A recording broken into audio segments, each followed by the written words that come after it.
Welcome back muli dito sa ating YouTube channel. Naway nasa mabuti po kayong kalagayan kasama ang inyong mga mahal sa buhay. At para naman sa mga subscribers natin na nasa ibayong dagat, nasa abroad, nasa malayo, isang napakalaking sakripisyo ang ginawa upang may mabago ang kanilang buhay at buhay ng kanilang pamilya. Dasal ko po lagi ang inyong kaligtasan. At para sa inyong lahat po, dasal ko ang inyong tagumpay at magandang kalusugan sa araw-araw.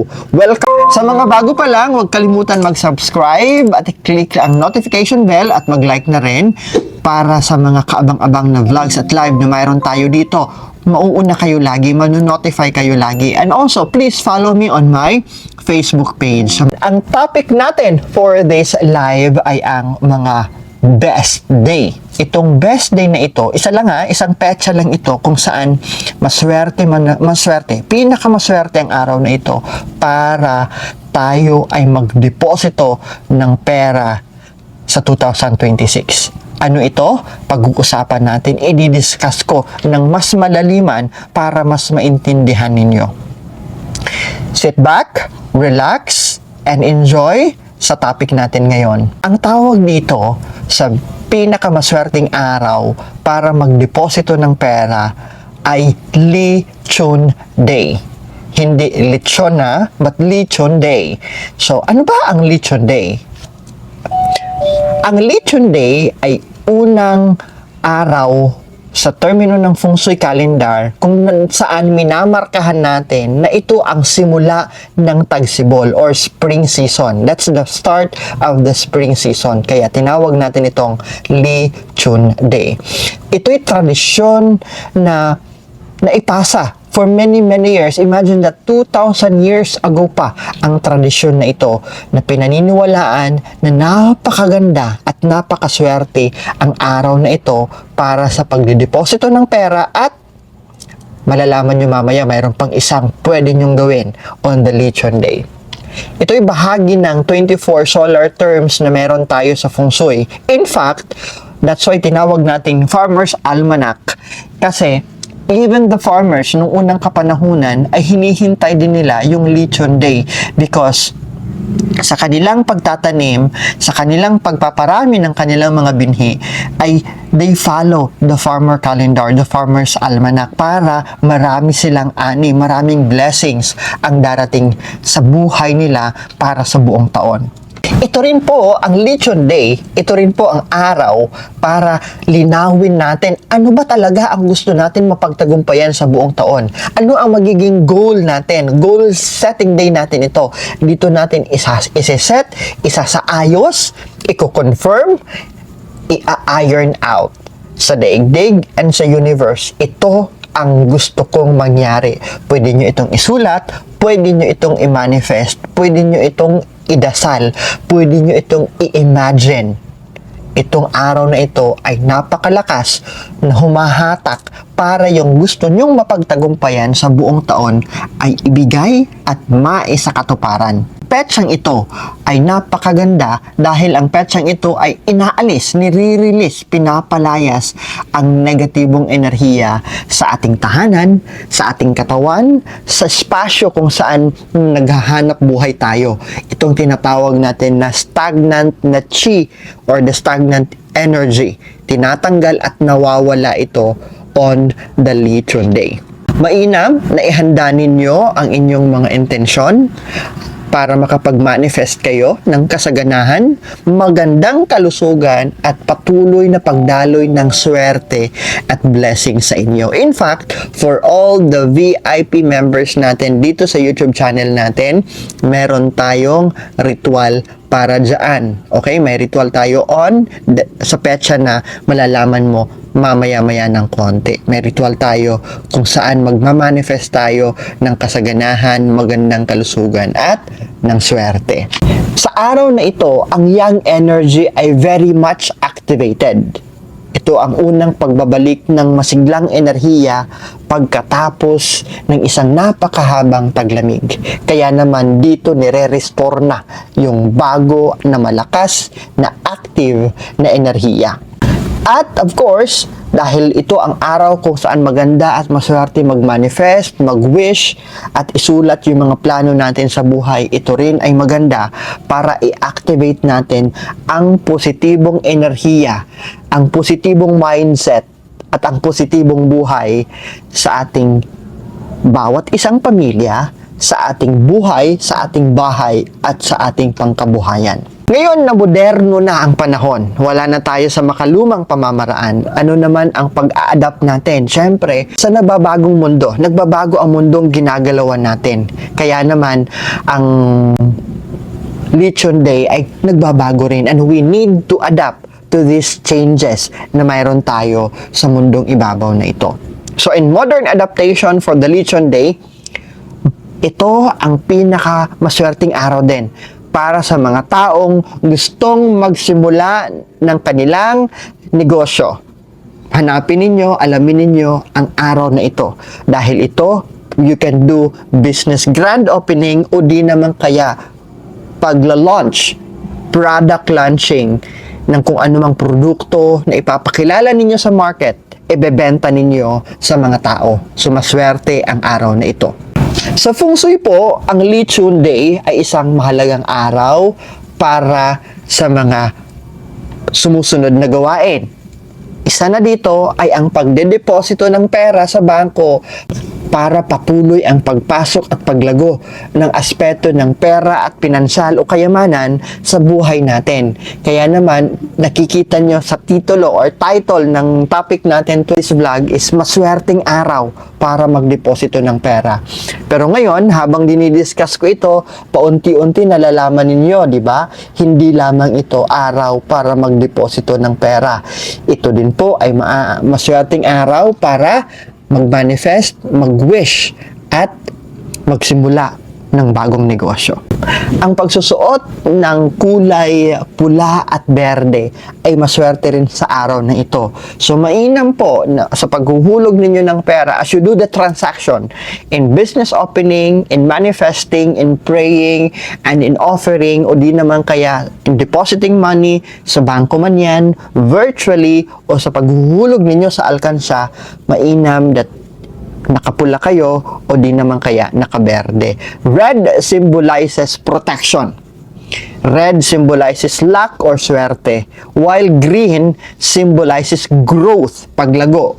Diba? We wanted to have protection in our wealth and money, and we wanted also to have growth o paglago ng ating hanap buhay, ng ating pera sa bangko o sa alkansya. So, mas mainam, the best way na pwede kong maisuggest sa inyo, wear red underwear on that day.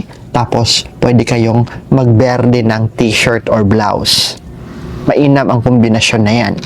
Ito na po, ang best timing natin para sa Lechon Day based sa bawat zodiac sign ninyo. Sa animal zodiac sign ito ha. So, hindi ito pangkalahatan lang. Kailangan nating malaman ano yung animal zodiac natin kasi doon ninyo ibabase ang pagdideposito ng pera o di naman kaya oras para sa gagawin ninyong business opening o oras para sa gagawin ninyong pagmamanifest, pagwi-wish. In general po, ang Lechon Day or the best day na napakalakas ang enerhiya para magdeposito ng pera, para magbukas ng negosyo at para magmanifest o di naman kaya mag-offer ng prayer para sa maigrant o maibigay yung mga hinihiling natin ay on February 4, 2025. Habang sinabi ko na lahat is February 4, lahat ng animal zodiac is February 4. Pero iba po ang oras na yan. We can have, and let's start with the rat. Ang mga rat po, ang maswerteng oras ninyo ay 7 ng umaga hanggang 8:59 ng umaga. While yung mga ox naman, alas 9 ng umaga hanggang alas 10:59 ng umaga. Kung sa hapon, kung pipili kayo ng hapon, alas 5 ng hapon hanggang 6:59 ng gabi. Huwag muna kayong magtatanong ha. Sir Franz, hindi pa naman bukas ang bangko niyan. Sir Franz, bla bla bla. Andyan na yung mga matatalino sa Facebook University at sa YouTube University. Of course, kung hindi pwede at hindi kayo makapunta sa bangko, you can do online banking transaction. Kung saan, from one account, kung saan pumapasok yung sweldo ninyo, kung saan ninyo tinatanggap ang kung anumang blessings at pera na pangkabuhayan ninyo, and then i-transfer ninyo papunta sa savings account ninyo. That itself is a form of depositing money. Okay? Yan lang po. Simple lang sagot para sa mako-confuse na, Sir Franz, hindi pa naman bukas yan ang bangko. O di naman kaya, if you don't know how to do banking transaction online, di maghulog kayo ng pera sa inyong alkansya base sa oras na nakikita ninyo ngayon sa screen. Let me continue with the tiger. Still on February 4, alas 11 ng umaga hanggang alas 12:59 ng hapon. Pwede rin sa gabi, alas 7 ng gabi hanggang 8:59 ng gabi. Para sa mga kaibigan natin na rabbit, alauna ng hapon hanggang alas 2:59 ng hapon. O di naman kaya, 7 p.m. hanggang 8:59 ng gabi. Para sa mga dragon, February 4 pa rin, alas 5 ng hapon hanggang 6:59 ng gabi.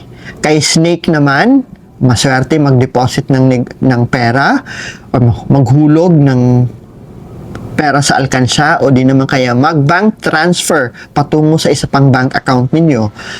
February 4, alas 5 ng hapon hanggang 6:59 ng gabi. Let's continue sa mga horse. February 4 pa rin, meron kayong tatlong magkakaibang oras na pwedeng pagpilian. Alas 3 ng madaling araw on February 4 hanggang alas 4:59 ng madaling araw. Kung masyadong napakaaga para sa inyo, pwede kayong dumako sa hapon. 1 or alauna ng hapon hanggang 2:59 ng hapon.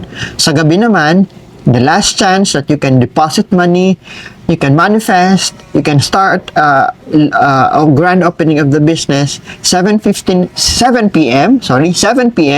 hanggang 8:59 ng gabi. Para kay goat naman, February 4 pa rin, 11 ng umaga hanggang 12:59 ng hapon.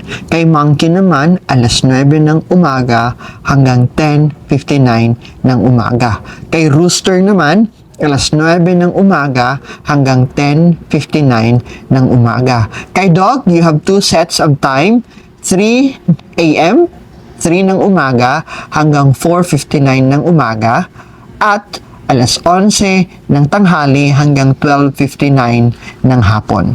Kay pig naman, February 4 pa rin, alas 3 ng madaling araw hanggang 4:59 ng madaling araw, at another set of time na maswerte is alauna ng hapon hanggang alas 2:59 ng hapon. Yes, I understood na may mga oras ayon sa animal zodiac na hindi pa bukas ang bangko. So, ang option na pwede ninyong gawin, una na dyan, kung hindi akma sa oras na yan, yung bukas yung bangko, what you can do is to do online transaction, online transfer from your GCash account patungo sa bank savings account mo. O di naman kaya patungo sa salary account mo, ita-transfer mo doon sa mga savings account mo. Online mo gagawin, purely online.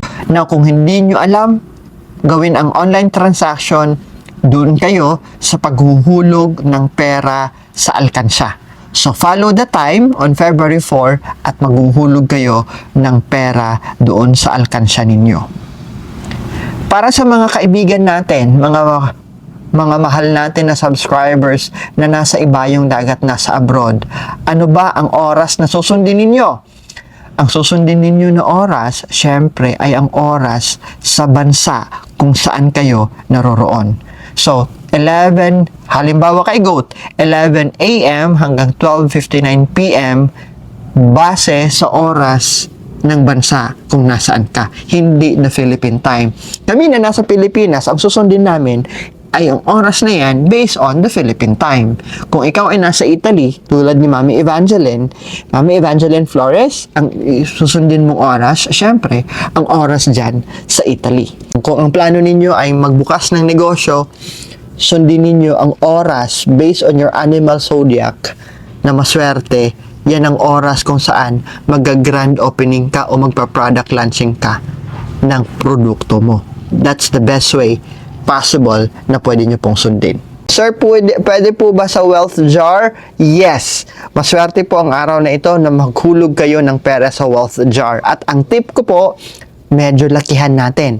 Sa araw na yan, since it's a special day, maghulog tayo ng mas malaking amount sa wealth jar natin. Muli sa gustong Thank you for bigay ng kanilang mga tulong at donasyon. Nandyan sa screen natin yung RCB sa peso account natin, yung BPI peso account at ang GCash account po natin.